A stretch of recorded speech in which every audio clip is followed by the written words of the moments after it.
હલકું નામ તે હવાલદારનું, પરંતુ જ્યારે આ હવાલદારના નામ ઉપર લાંછન લગાડનારા આ નકલી બની બેઠેલા અધિકારીઓ લોકોનો તોડ કરે તો કેવી વાત બને છે. તમે મને 30,000 રૂપિયા આપો, નહીં તો તમને 3 વર્ષ કે 3 મહિનાની જેલ થશે. આવો ફોન કરીને લોકોને ઠગનારો આ ગઠિયો આજે પોલીસના શકંજામાં છે. પોલીસે તેને જેલ ભેગો કરી દીધો છે. અમદાવાદ અને ગાંધીનગર સાયબર ક્રાઇમમાંથી હું બોલું છું એવું કહી અને વેપારીઓને લૂંટતો આ ગઠિયો આજે જેલના સળિયા ગણી રહ્યો છે. કઈ રીતના કામ કરતા હતા આ લોકોના બતકડા અને કઈ રીતના લોકોને ફસાવતા હતા, જુઓ આજની આ ક્રાઇમ સ્ટોરીમાં. નમસ્કાર, ગુજરાત તક સાથે હું છું કશ્યપ.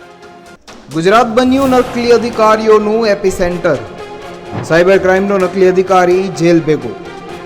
45 લોકોને પોલીસના નામે ડરાવીને કરી છેતરપિંડી. નકલી અધિકારીઓનું એપિસેન્ટર બની ગયેલા ગુજરાતમાં ફરી એક વખત નકલી પોલીસ બનીને લોકોને તોડ કરતા આરોપીને પોલીસે જેલના સળિયા ગણતા કરી દીધો છે.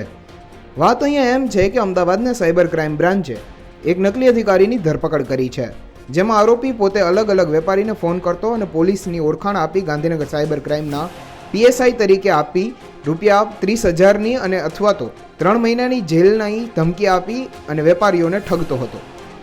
અમદાવાદના નિકોલમાં રહેતા વેપારી વિષ્ણુ પંચાલે ગાંધીનગર સાયબર ક્રાઇમ બ્રાન્ચની નકલી નોટિસ મોકલીને પોતે PSI હેમતસિંહ તરીકે રજૂ કરનાર 2 આરોપીઓની અમદાવાદ સાયબર ક્રાઇમે ધરપકડ કરી છે. નકલી નોટિસમાં એવું લખેલું હતું કે વર્ષ 2022માં તમે દવા ઓનલાઈન મંગાવી હતી, પરત કરી હતી, જેને લઈ અને અર્બન મેટ્રો કંપનીએ આ મામલે તમારા વિરુદ્ધમાં કેસ દાખલ કર્યો છે.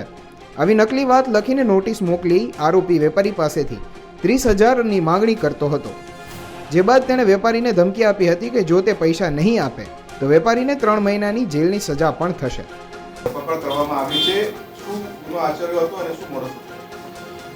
Cyber crime police station Ahmedabad ખાતે એક ફરિયાદ નોંધાવવામાં આવેલી હતી, જેમાં ફરિયાદીને થોડા દિવસો પહેલાં એક અનનોન નંબરથી ફોન આવે છે એમને, અને જે વ્યક્તિ પોતાની ઓળખ ગાંધીનગર સાયબર ક્રાઇમમાં હેમંતસિંહ PSI તરીકેની આપે છે અને ફરિયાદીને એવું જણાવે છે કે આપે એક અર્બન મેટ્રો કંપનીમાંથી જે દવાનો ઓર્ડર કરેલો હતો એ રિજેક્ટ કરેલો છે અને પછી એમના ખરાબ રિવ્યૂ આપેલા છે. તો એ બાબતે જે અર્બન મેટ્રો કંપનીએ આપની વિરુદ્ધમાં એક ફરિયાદ દાખલ કરી છે અને એ બાબતની પછી ફરિયાદીને એક ફેક નોટિસ આપે છે સાયબર ક્રાઇમ બ્રાન્ચના નામની, અને એમને જણાવે છે કે આ તમે અગર કેસ નિપટાવવા માંગતા હોય તો તમને 30,000નો ફાઇન થશે અથવા તો પછી 3 મહિનાની સજા.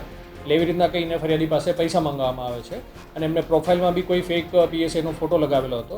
ફરિયાદીએ આ બાબતે અહીંયા સાયબર ક્રાઇમમાં તપાસ કરતાં આવું કોઈ PSI જણાઈ ન આવેલ, એટલે એમને મતલબ ફ્રોસ્ટર હોવાનું જણાતા એમને સાયબર ક્રાઇમ પોલીસ સ્ટેશન ખાતે ફરિયાદ આપેલી હતી, જેમાં ટેકનિકલ એનાલિસિસના આધારે 2 આરોપીની ધરપકડ કરવામાં આવી છે.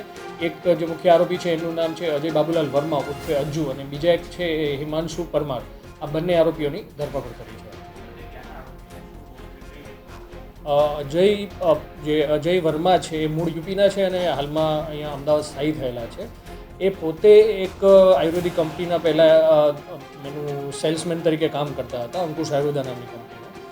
અને એ કરતાં એમને જ્યારે આનું સેલિંગ કરવા માટે કોઈ વ્યક્તિને ફોન કરેલો, એટલે એમને ધ્યાને આવ્યું હતું કે વ્યક્તિએ એવું જણાવેલું કે અમને આવી રીતના કોઈ અનનોન વ્યક્તિએ પહેલાં આવી રીતના ઠગાઈ કરેલી છે અમારી સાથે, ખોટી નોટિસ મોકલીને.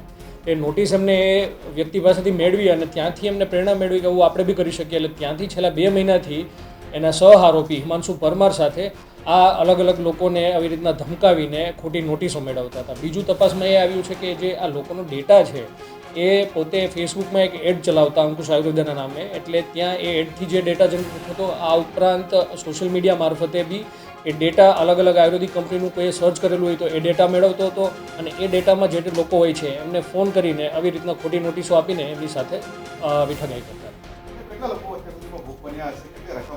અત્યાર સુધીમાં એમના મોબાઈલમાંથી અમને 20 નોટિસો મળી આવેલી છે, જે ખોટા અલગ અલગ લોકોને, અને 25 નોટિસો એવી છે જે એમને ડિલીટ કરેલી હતી. અને એને કબૂલ્યું છે કે અત્યાર સુધીમાં 40 થી 45 જણા લોકો જોડે એપ્રોક્સિમેટલી 5 લાખનું આવી રીતના ઠગાઈ કરેલી હતી.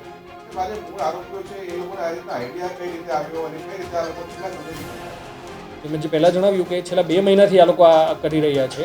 અને એના આઈડિયો એ પોતે જ્યારે સેલ્સમેન હતા અંકુશ આયુર્વેદામાં, ત્યારે જ્યારે લોકોને દવાના સેલ માટે ફોન કરતા, એમાંથી જ્યારે એક વ્યક્તિ એને જણાવેલ કે અમારી સાથે આવી રીતના ઠગાઈ થઈ હતી, ખોટી એક નોટિસ આપવામાં આવેલી હતી, એટલે એ વ્યક્તિ પાસેથી એમને નોટિસ મેળવી અને ત્યાંથી એમને પ્રેરણા મેળવી કે આપણે બી આવી રીતના એક ઠગાઈનું નેટવર્ક ચાલુ કરીએ. અગાઉ કોઈ ગુનામાં હજી નથી પકડાયેલા, બટ સેલવાસા પોલીસ સ્ટેશન ખાતે આ લોકોની વિરુદ્ધમાં એક ફરિયાદ દાખલ થયેલી છે અને બીજી કોઈ જે 40 થી 45 લોકો સાથે એમની ઠગાઈ કરેલી છે, જો એમની સાથે બીજે ક્યાંય ફરિયાદ નોંધાયેલ થઈ તો એમની બી આગળમાં તપાસ કરી રહ્યા છે. બંને અમદાવાદના છે. ભોગ બનનારા ગુજરાત અને બીજા સ્ટેટના પી છે અને જે બંને આરોપીઓ છે અંડર ગ્રેજ્યુએટ છે, બંનેએ 12 કોમર્સ સુધીનો અભ્યાસ કરેલો છે. પોલીસે જણાવ્યું હતું કે યુપીના વતની અજય વર્મા અને હિમાંશુ પરમારની ધરપકડ કરવામાં આવી છે. અજય વર્મા અગાઉ એક આયુર્વેદિક કંપનીમાં સેલ્સમેન હતો, જેણે હિમાંશુ પરમાર સાથે મળી અત્યાર સુધીમાં 45 લોકોને આ રીતે છેતર્યા છે. તપાસ દરમિયાન પોલીસને આરોપીના મોબાઈલ ફોનમાંથી 20 નકલી નોટિસ પણ મળી આવી હતી. હાલ તો આરોપીઓએ બાકીની સુવિધાઓ અને બાકીની જેટલી પણ નોટિસો હતી તે ફોનમાંથી ડિલીટ કરી નાખી છે. છેલ્લા 2 મહિનામાં આરોપીએ આવી છેતરપિંડી કરીને રૂપિયા 5 લાખની કમાણી કરી છે, જેને લઈ પોલીસે વધુ આગળ તપાસ હાથ ધરી છે. અમદાવાદથી અતુલ તિવારીનો અહેવાલ, ગુજરાત તક.